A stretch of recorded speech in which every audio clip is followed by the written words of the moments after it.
A teoria social é definida como o estudo da sociedade cujas linhas mestras começaram a surgir nos escritos de Montesquieu e de seus contemporâneos e sucessores, e que atingiu uma espécie de apogeu nos livros de Karl Marx, Émile Durkheim e Max Weber.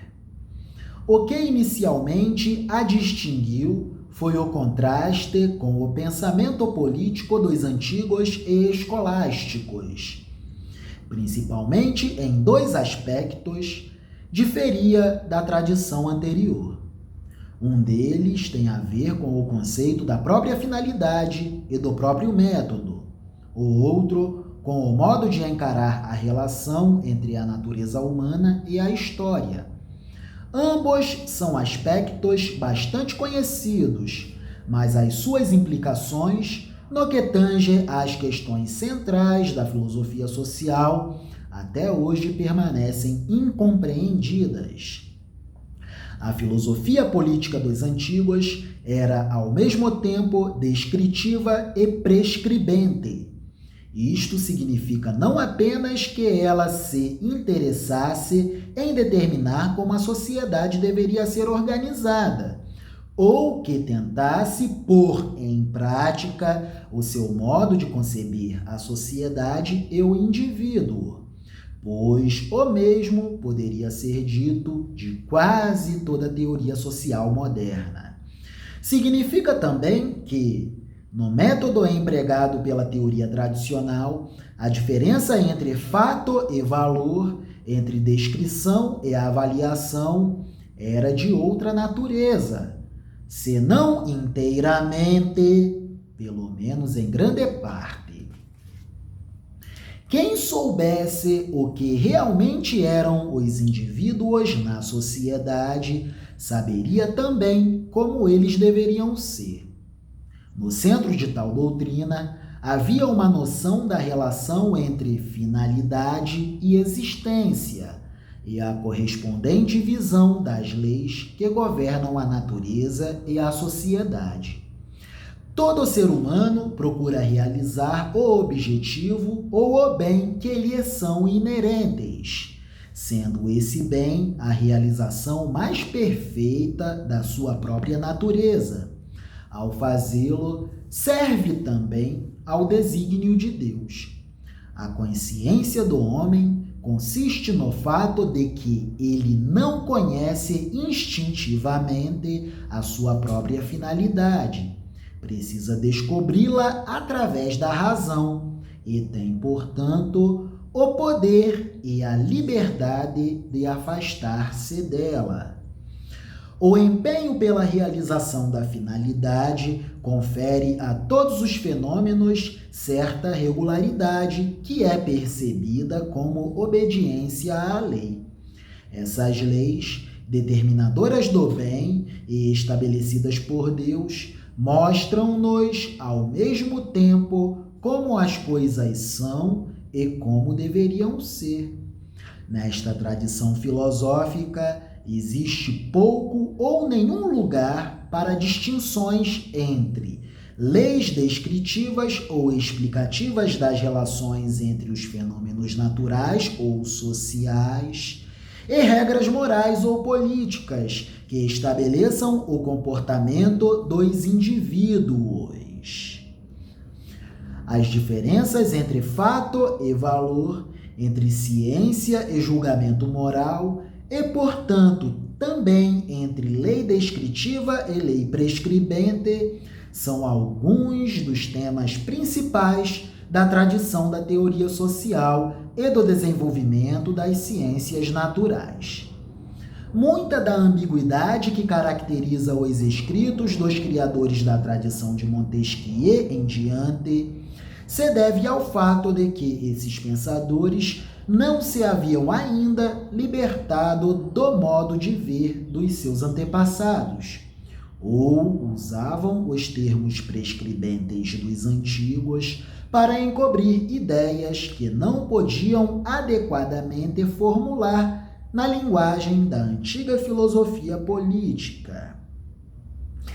E isto me traz ao segundo principal ponto de conflito entre a antiga filosofia política e a teoria social: o conceito do relacionamento entre a natureza humana e a história. Um dos aspectos fundamentais da concepção contra a qual os teoristas sociais clássicos se rebelaram era a noção de que existe uma natureza humana universal comum a todos os homens, independentemente do lugar que estes ocupam na história.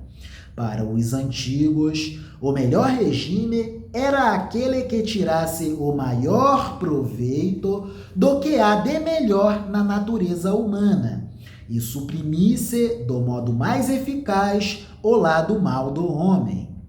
Uma das consequências dessa forma de pensar foi a tendência de tratar a história como uma espécie de pano de fundo da vida, capaz de mudar as circunstâncias da existência sem lhe modificar os problemas sociais, de vez que estes estão firmemente arraigados na natureza imutável do homem. Outro resultado da doutrina de uma essência humana unitária e supra-histórica foi o desprezo pelos conjuntos de valores e entendimentos que podem ser peculiares a determinado tipo de vida social e compartilhados, em maior ou menor grau, por todos os que dela participam. De um lado, há as características universais do espírito humano, do outro, as convicções e os propósitos dos indivíduos. Entre esses dois extremos, os atributos universais do conhecimento humano e a mentalidade de cada pessoa, não pode haver uma cultura ou uma consciência social, servindo como mediação e interface. Em contraposição ao ponto de vista que acabei de descrever, a teoria social procura compreender as diferentes formas assumidas em cada tipo de vida social pela percepção das pessoas em relação umas às outras, em relação à natureza e em relação a si mesmas. A teoria social interessa-se menos pela psicologia de cada mente humana ou pela constituição de uma natureza humana universal e mais pelos sistemas historicamente singulares de percepções e ideais comuns que constituem a cultura de uma sociedade. Na verdade, a teoria social mostra-se muitas vezes disposta a sacrificar a própria noção de uma natureza humana unitária em benefício do senso de história. Há uma íntima relação entre a concepção histórica da natureza humana e a ênfase quanto à diferença entre percepção e avaliação. Os modernos chegaram à conclusão de que os antigos pareciam haver criado um corpo de conhecimentos ilusórios e inúteis, baseado numa concepção do homem como ele deveria ser e não como é. Os antigos foram acusados de superficialidade por não terem levado em conta as profundezas demoníacas da natureza humana. Os modernos, ao contrário, logo se especializaram no mal. O direito na sociedade moderna. Contribuição à crítica da teoria social. Autor Roberto Mangabeira Ung.